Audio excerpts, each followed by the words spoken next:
各位好，歡迎返到 Namigo Channel。今日係2026年1月17號，我哋有一堆 AI 新聞摘要。ChatGPT 即將推出廣告 Anthropic 將佢嘅編碼助手變成通用電腦，同時 XAI 面臨重大深偽訴訟。晶片製造商話 AI 需求係無盡嘅，圖像模型快到足以喺日常硬件運行，同埋一個超勁招聘廣告牌，幫一間 AI 初創公司籌到6900萬美元。我哋直接開始。其實第一節 ChatGPT 推出廣告加跟評計劃，其實首先 OpenAI 正式將 ChatGPT 變成廣告支援產品。呢單新聞嚟自 Engadget、Tech News、The Verge 同 Ars Technica， 全部喺2026年1月16號發佈。根據 Engadget 同 The Verge，OpenAI 話未來幾週會開始測試 ChatGPT 入邊嘅廣告，對象係登入咗18歲以上，喺美國使用免費版同新 ChatGPT Go 計劃嘅用戶。運作方式係你會見到清楚標記嘅贊助產品同服務咯，佢哋會喺對話底部主要答案下方嘅獨立區域顯示。OpenAI 話呢啲廣告唔會影響你得到嘅實際答案，回應仍然根據對你最有用嘅內容而優化。你可以取消廣告，甚至話俾 OpenAI 知點解你唔鍾意佢哋。你可以就贊助內容問後續問題，所以廣告變成對話一部分，而唔係只係靜態橫額。另外有啲重要限制，當你討論敏感話題，例如健康、你嘅心理狀態或當前政治時，唔會顯示廣告。18歲以下用戶唔會有廣告。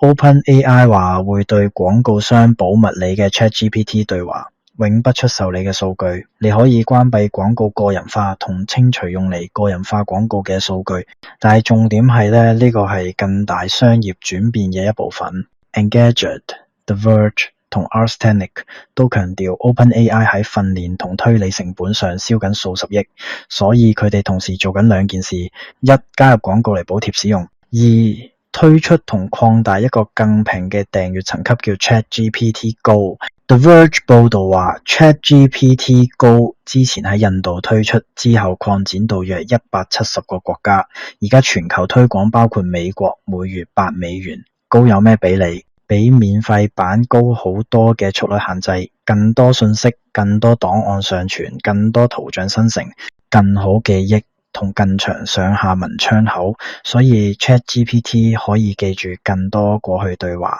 比免費版高約10倍使用上限。根據 Engadget 代價係Go上面你仍然會見到廣告。如果你想無廣告體驗，你需要付費使用更貴嘅 Plus 或 Pro 計劃。所以整體情況正如 Ars Technica 所描述， OpenAI 喺成本飆升時尋求可持續收入，廣告加上中層訂閱係佢哋新漏斗。免費加高等於廣告支援更高容量， Plus 除以 Pro 等於高級無廣告，更多專業用戶同企業客戶。大途徑呢個可能係大多數消費者 AI 工具嘅預覽。正如搜尋同社交媒體之前一樣，聊天機器人開始依賴廣告嚟喺大規模下生存。第二節 Anthropic 嘅 Claude Code 一個會用你電腦嘅 AI。又係先仔啫。又當 OpenAI 諗緊點為 AI 付費嘅時候， Anthropic 試緊讓 AI 真係幫你做更多工作。呢單新聞嚟自兩篇 Engadget Tech News 文章，全部喺2026年1月16號發佈。Anthropic 推出同擴大咗一個功能叫 Claude Cowork， 你可以當佢係一個通用 AI， 同時可以真係用你嘅電腦，而唔係只係同你聊天。佢係咩嘅？Claude Cowork 開始係 Claude Code 嘅分支 Anthropic 嘅編碼助手，可以好似人類一樣操作電腦。最初 Cowork 只限 Claude Max 訂閱者每月至少付100美元。截至1月16號 Anthropic 向任何每月20美元 Claude Pro 訂閱者開放 Cowork。根據 Engadget， Claude Cowork 可以做咩？佢透過 Claude macOS 應用運行。你俾佢存取特定資料夾，然後佢可以喺該資料夾讀取、編輯同建立檔案，整理混亂資料夾，例如你嘅下載，將檔案重新命名為人性化名稱，將收據同發票截圖轉換成試算表，基於本地檔案草擬文件，使用 Claude Chrome 插件同 Anthropic 嘅 Connectors 框架，佢可以係瀏覽網站同第三方應用例如 Canva 協助喺你嘅工作流程中使用其他連接服務。概念係你排隊任務讓 Claude 並行處理，唔使不斷貼上上下文或轉換輸出，佢更接近一個真係做嘢而唔係只係講嘢嘅助手。隨住更廣泛推出 Anthropic 亦都改善咗體驗，你可以重新命名 tasks， 你嘅 cowork 會話更好檔案預覽，更可靠連接到其他應用，刪除檔案前確認提示，避免意外刪除。關於安全同控制 Anthropic 話 Claude 睇唔到任何你冇明確授予存取權嘅內容，但佢仍然可以採取潛在破壞性行動，例如刪除重要檔案。佢哋建議俾非常清楚指示，小心選擇你分享嘅資料夾。放大睇 Microsoft 試過類似概念，使用 Copilot 同 Windows 整合，但採用率一直好慢啊。Anthropic 倒緊從高度可信嘅編碼助手開始，然後為日常用戶通用化，可能最終會讓使用你電腦嘅 AI 真係流行。注意同 OpenAI 嘅對比， OpenAI 專注於用廣告同訂閱層級變現， Anthropic 係專注於能力擴展同更深整合到你嘅本地環境，兩種非常唔同嘅策略，同樣底層壓力將呢啲模型變成人們願意付費嘅工具。第三節 XAI Grok 同深偽訴訟。下一單係關於 AI 誤用同問責嘅嚴重同令人不安故事。呢單新聞嚟自 Engadget Tech News， 2026年1月16號發佈。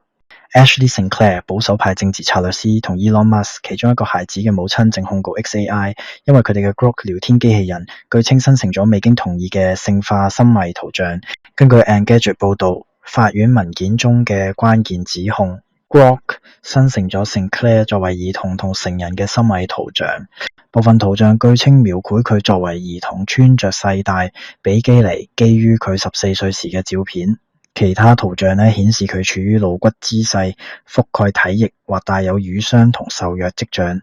佢話有人用佢嘅童年照片讓 Grok train 並生成包含細節，例如佢自己孩子背包喺背景嘅性化內容。Sinclair 話當佢向 X 舉報部分呢啲圖像時平台最初回應話佢哋冇違反政策嘅。佢聲稱 X 喺佢舉報後將部分圖像保留長達7日。佢亦指控 XAI 透過生成更多深偽圖像報復佢。X 撤銷咗佢嘅 Premium 訂閱驗證同貨幣化，然後阻止佢重新購買 Premium， 同時自 X 宣布變更，讓 Grok 唔會再生成兒童性化圖像或者未經同意裸體喺佢哋違法嘅司法管轄區。然而 Engadget 報道話，獨立 Grok 應用仍然能夠喺提示時脫衣真實女性照片。儘管應用商店政策明確禁止生成呢類內容嘅應用， Apple 同 Google 都冇移除 X 或 Grok 應用。Engadget 話兩間公司都拒絕評論，儘管多次請求。政府介入緊呢，馬來西亞同印尼已禁止 Grok， 英國監管機構 Ofcom 已對 X 展開正式調查，加州已展開自己調查。美國參議院已重新通過 Defiance Act， 旨在打擊呢類濫用。Sinclair 嘅更大觀點 Engadget 引用，如果你係女性發佈照片或喺網上發言，而家帶有呢類 AI 濫用風險，呢個可以阻止女性參與公共生活，調翻轉嚟偏見 AI 系統學習嘅數據。佢指控 Musk 同佢團隊表現得好似佢哋凌駕於法律之上。更大主題，雖然有啲公司正將 AI 推得更深入日常工作流程，其他公司被迫面對生成模型嘅傷害，特別係圍繞未經同意性內容同深偽。呢個係對監管機構、平台同應用商店嘅重大考驗。當 AI 工具越過明確倫理同法律界線時，邊個實際上負責？咁第四節 TSMC 無盡 AI 需求。而家我哋放大到硬件層面啦。呢單新聞嚟自 Ars Technica AI， 2026年1月16號發佈。TSMC 全球最大合約晶片製造商，為 AI 提供動力嘅多數 GPU 同先進晶片。背後公司剛報告破紀錄第四季收益， TSMC 嘅頭條引用 AI 需求係無盡嘅。根據 Ars Technica， 儘管對 AI 泡沫有憂慮， TSMC 話客戶仍然增加 AI 晶片訂單，數據中心營運商、雲端供應商同 AI 公司繼續要求更多容量。呢個發生緊，即使訓練成本受到審查，公司例如 OpenAI 正尋找激進變現方式，例如用廣告同新層級。呢度嘅連接，一邊你有 OpenAI 燒緊數十億轉向廣告，另一邊呢 Anthropic 正建立可以喺你本地機器運行嘅助手。同時 TSMC 話，無論你建立乜嘢，我哋會繼續賣晶片，因為需求曲線仍然急升。如果 TSMC 係啱嘅，我哋遠未接近 AI 硬件支出放緩。呢個對能源使用、圍繞晶片製造嘅地緣政治同 AI 模型開發速度有巨大影響。咁第五節 Black Forest Labs 嘅 Flux-E K-Lane 啲消費硬件上嘅強大圖像模型。咁講到模型變得更接近用戶，我哋有圖像生成重大更新。呢單新聞呢嚟自 Marketpost AI News 2026年1月16號發佈。Black Forest Labs 發佈咗 Flux-E Client， 一個為消費硬件上互動視覺智能而設計嘅緊湊圖像模型系列。Marketpost 嘅關鍵概念 Flux-E Client 呢係 Flux-E 線嘅更小更高效擴展，佢旨在亞秒生成同編輯，意思就係你可以幾乎即時從文字到圖像，你可以實時編輯圖像，諗下互動滑桿同快速迭代。佢使用統一架構，用於文字到圖像、圖像到圖像啦。潛在更複雜視覺任務全部喺一個框架下。佢設計用於運行於本地 GPU， 例如遊戲 PC 或高階筆電，用於更重工作量或整合嘅雲端 API。點解重要？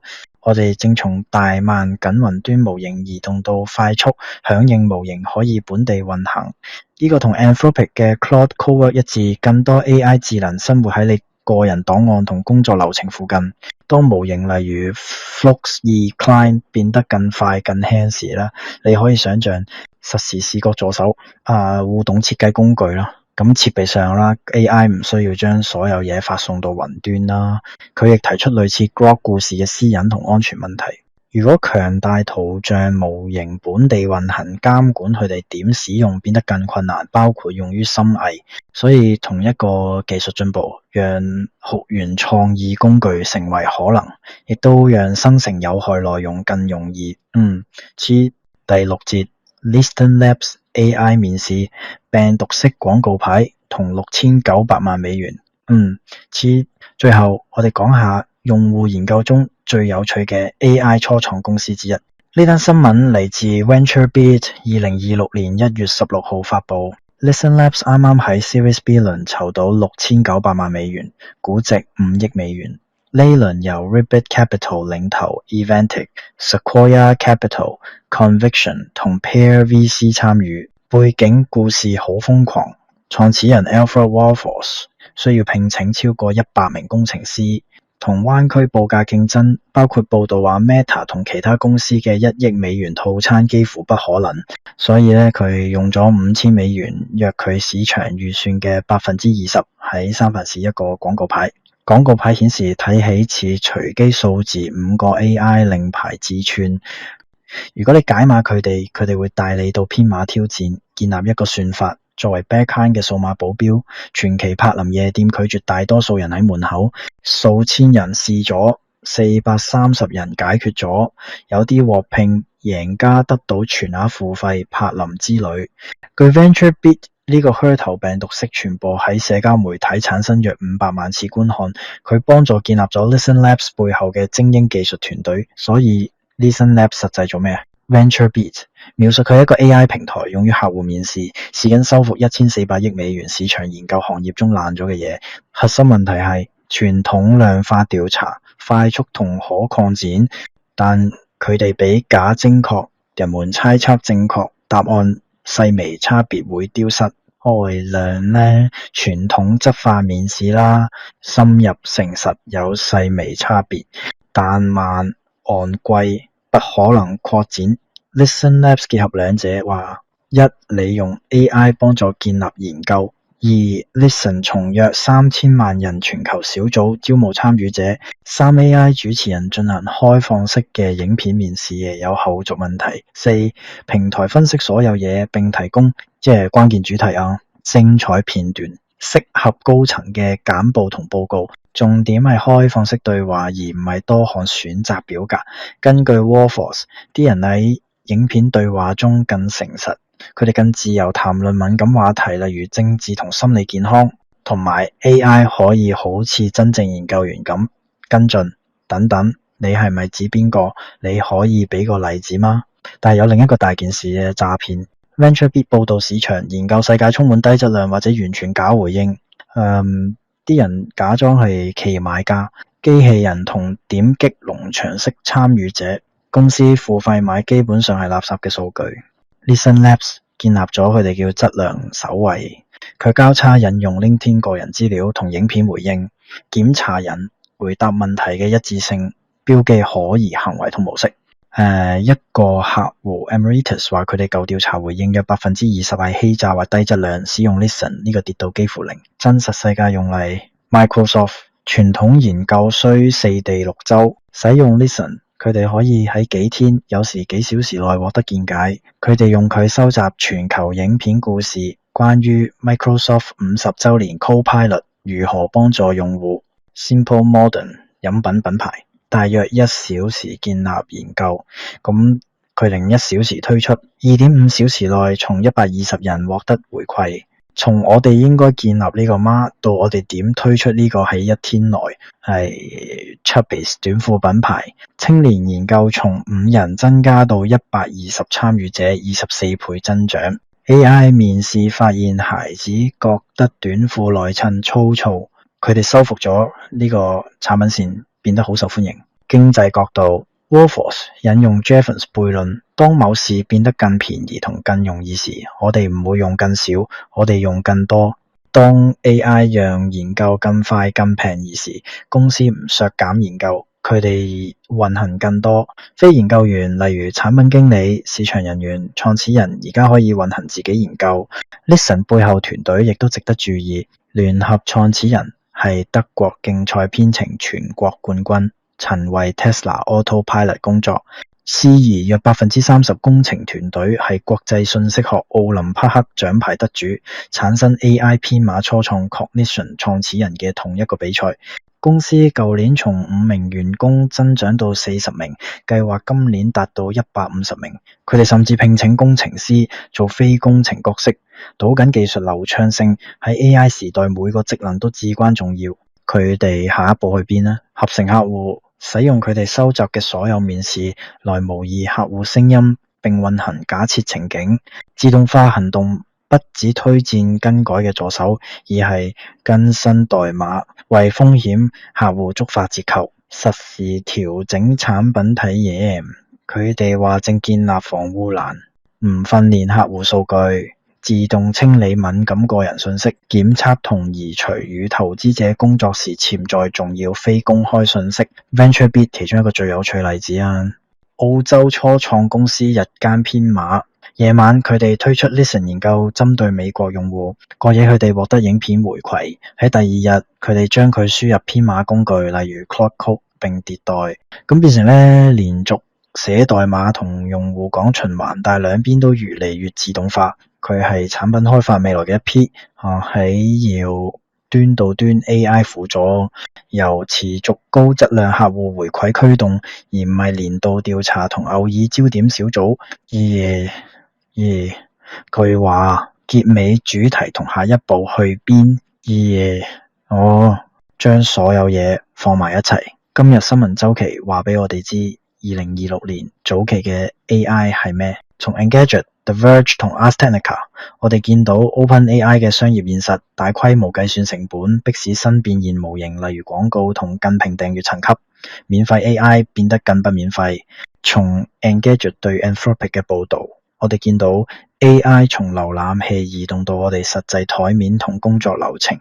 Claude Cowork 係更廣泛趨勢一部分，可以行動嘅助手，而唔係只係聊天。從 Engadget 圍繞 XAI Grok 嘅深偽訴訟故事，我哋見到強大生成工具嘅黑暗面同 AI 可以做咩同平台、應用商店同監管機構準備好處理咩之間嘅滯後。從 Ars Technica 對 TSMC 嘅報導，我哋見到硬件需求仍然爆炸，基礎設施競賽遠未結束，晶片製造商賭緊呢個唔係短暫炒作週期。從 Market Post 對 Foxconn Eclipse 嘅報導，我哋見到圖像模型變得更快更小，足以喺消費設備上實時使用，開啟新創意可能性同新安全挑戰。從 VentureBeat 對 Listen Labs 嘅詳細了解，我哋見到 AI 唔止生成內容，而係從根本上重塑公司如何聆聽客戶同建立產品，透過自動化面試、詐騙檢測，最終合成用戶同採取行動嘅助手。如果你想深入了解任何呢啲故事，查下原始報導來自 Engadget Tech News、The Verge、Ars Technica、AI、MarkTech Post AI News、VentureBeat AI， 佢哋喺現場做緊繁重工作，我哋喺度為你連接點。如果你覺得呢個摘要有用，確保你訂閱咗 Nomical Channel， 咁你就唔會錯過未來 AI 新聞分解。喺留言話我知，你覺得邊單呢啲故事1年後最重要 ChatGPT 嘅廣告，你台面上嘅 AI 同事定 AI 面試你嘅客戶？多謝收睇，下一集見。